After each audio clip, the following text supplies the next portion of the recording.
आणि मग तुम्ही करायचं काय?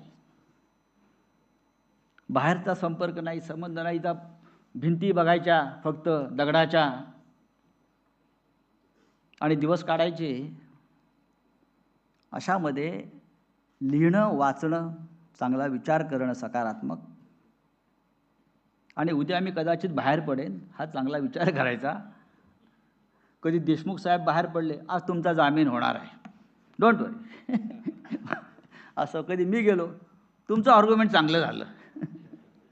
त्याच्यामध्ये आमचे 2, 4, 5 महिने असे निघून जातात. आणि त्यातून एखादा कोणी सुटलाच त्या अख्ख्या परिसरात, तर तो कसा सुटला त्याच्यावरती ते अख्खं जजमेंट घेऊन त्याचा अभ्यास करायचा. साकेत बरोबर ना? अरे वो छूट गया यार, तो सुटला, त्याचं जजमेंट मागवा. मग आमची तिथे प्रवीण राऊत बसले, ते अख्खं जजमेंट वाचणार. सगळे जजमेंट वाचत बसल्यावरती कोणता पॉईंट काय, हे सगळे तुरुंगातले लोक बॅरिस्टरहून बाहेर पडतात. बार ॲट लॉ,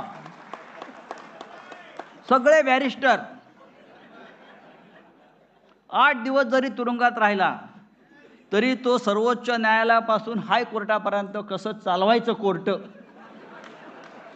आणि कोणता जज, कोणतं बेंच, ये क्या है, ये सब पूरा एकदम PhD.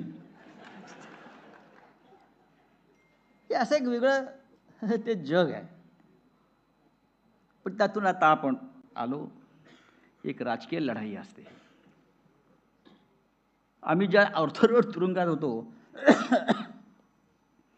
एकदा आम्ही उभे होतो असे,